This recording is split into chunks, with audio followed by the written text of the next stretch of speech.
안녕하세요. 토픽스쿨 안쌤입니다. 네. 한국사회 2의 두 번째 기본 과정이고요. 네, 2과 가족에 대한 내용입니다. 네, 한국의 가족은 어떤 특징을 가지고 있을까? 네, 가족의 형태가 변화하고 있습니다.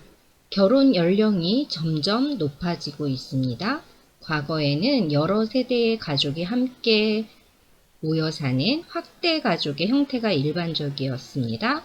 하지만 현재는 부모와 미혼 자녀가 함께 사는 핵가족의 모습을 주로 볼 수 있습니다. 1인 가구나 부부만 사는 비율도 증가하고 있습니다. 가족의 문화의 특징은 한국인은 개인의 행복뿐만 아니라 가족 간의 유대관계를 중요하게 생각했습니다.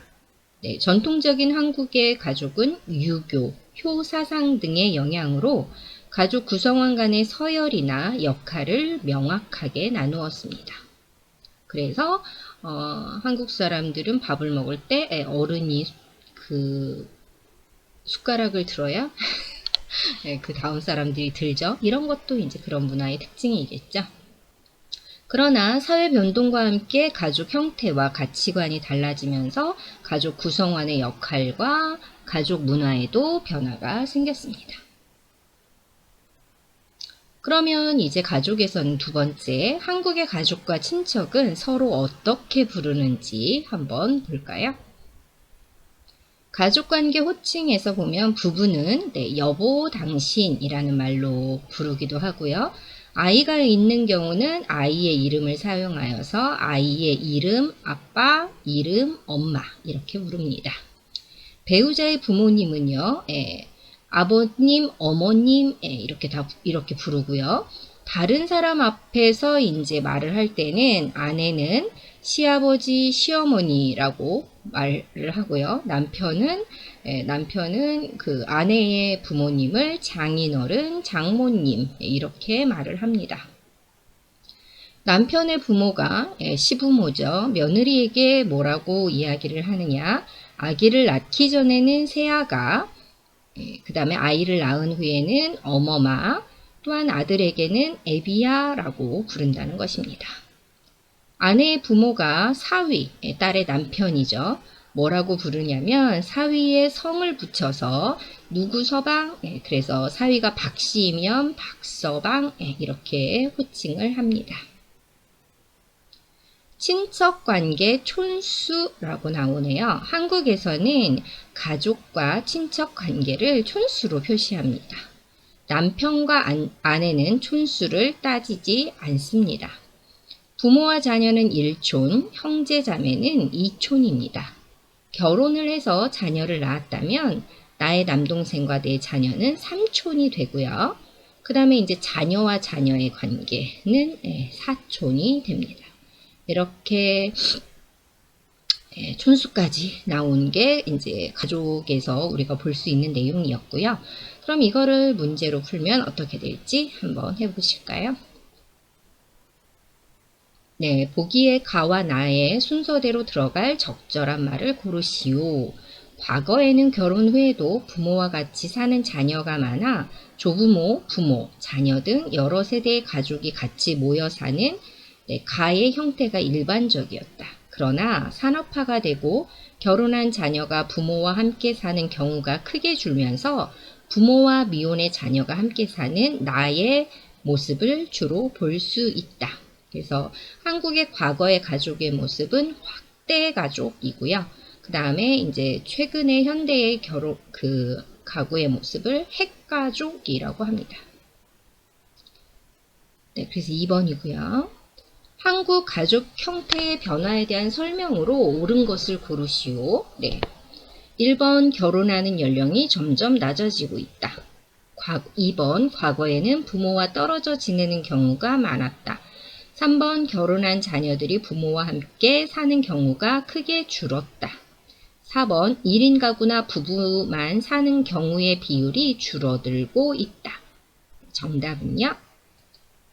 3번입니다. 그래서 결혼하는 연령이 점점 높아지고 있고요.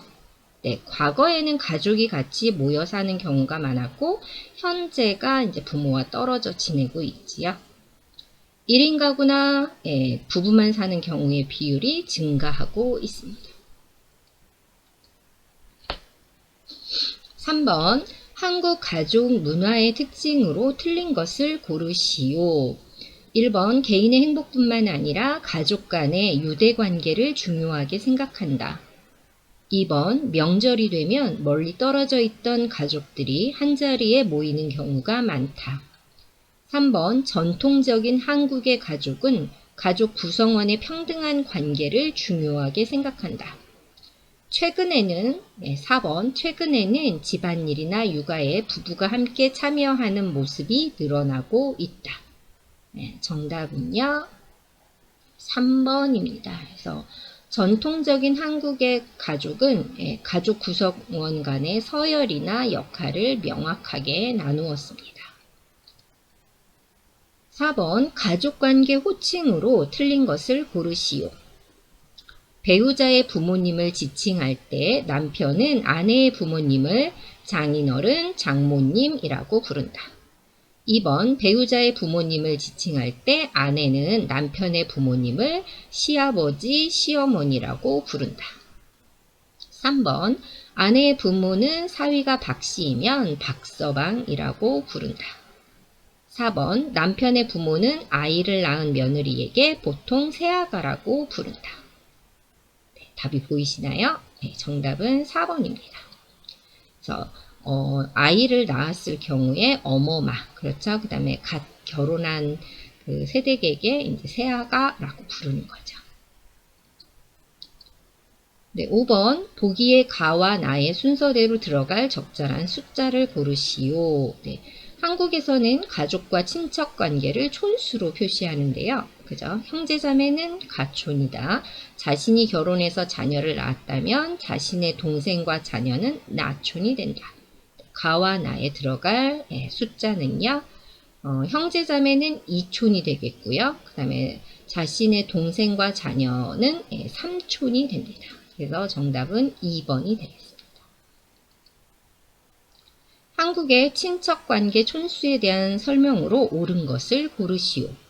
1번 자신의 남동생의 자녀와 자신의 자녀는 삼촌이 된다. 여기 있죠? 2번 남편과 아내는 촌수를 따지지 않는다. 3번 남편의 남자 형제 자녀와 잘못 읽었군요. 미안합니다. 남편의 남자 형제 자녀와 내 자녀의 관계는 이종사촌이다. 4번 남편의 여자 형제 자녀와 내 자녀의 관계는 외사촌이다. 네, 정답은요. 제가 아까 이거 잘못했다는 거고요. 2번입니다. 자녀와 자녀의 관계는 사촌이 되죠. 그 다음에 남자 형제의 내 자녀의 관계는 친사촌이 됩니다. 그냥 사촌이라고도 하고요. 남편의 여자 형제 자녀는 고종사촌이 됩니다. 이거는 정말 문제를 위한 문제고요. 우리도 잘 모르는 경우도 많습니다. 그래서 구수령 문제를 한번 풀어볼게요. 다음 글을 읽고 아래의 질문에 대답하여 봅시다. 한국인은 개인의 행복 못지않게 가족 간의 유대관계를 중요하게 생각한다. 그래서 명절, 조상의 제삿날, 가족의 생일, 어버이날 등이 되면 멀리 떨어져 있던 가족들도 한자리에 모이는 경우가 많다. 전통적인 한국의 가족은 유교, 효사상 등의 영향으로 가족 구성원 간의 서열이나 역할 등을 명확하게 나누는 편이었다. 그러나 사회 변동과 함께 가족 형태와 가치관이 달라지면서 가족 구성원의 역할과 가족 문화에도 변화가 생겼다. 예를 들어 남자 어른 혼자서가 아니라 가족 구성원이 함께 의논하여 가족의 중요한 일을 결정하거나 집안일이나 아이를 키우는 일에 부부가 함께 참여하는 모습이 늘어나고 있다. 또한 명절이나 생일에 가족들이 한 집에 모이는 대신 가족 여행을 가는 경우도 많아지고 있다. 한국에서 가족 간의 유대관계를 중요하게 여기는 모습의 예로는 어떤 것이 있나요? 명절, 제삿날, 가족의 생일, 어버이날 등이 되면 멀리 떨어져 있던 가족이 한자리에 모입니다. 전통적인 한국의 가족과 오늘날 한국의 가족은 어떤 모습이 다른가요?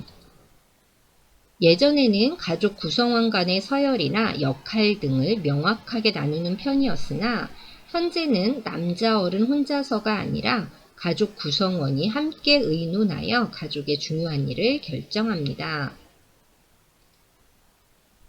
한국의 가족 문화와 자신의 고향 나라 가족 문화의 차이점과 공통점은 무엇인가요?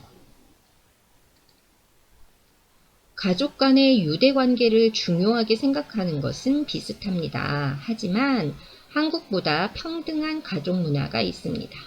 가정에서 남편과 아내의 일이 구별되지 않고 함께하는 모습이 오래전부터 있었습니다. 이거 제가 쓴 건데 네, 여러분은 어떻게 생각하시는지 한번 의견을 주시면 좋겠네요.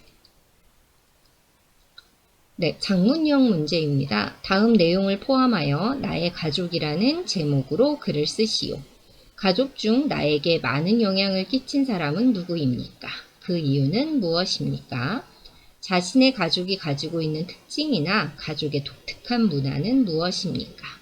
나의 가족에게 고마운 점은 무엇입니까? 네, 사례가 없어서 제 이야기를 또 썼습니다. 가족 중에 저에게 많은 영향을 끼친 사람은 언니입니다. 어려운 일이 있을 때 가장 먼저 생각나는 사람입니다. 가까이에 살아서 도움을 주고받을 수 있습니다. 제 가족의 특징은 어려운 일이 있을 때는 함께 한다는 것입니다.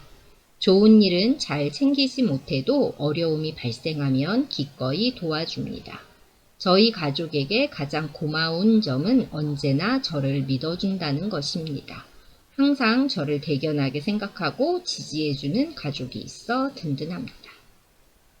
그래서 여러분은 나의 가족이라는 제목으로 글을 쓰면 어떻게 쓰실지. 그래서 200자 200자 글쓰기잖아요. 그래서 여러분도 한번 도전해 보시기 바랍니다. 여기까지 이과 가족에 대한 내용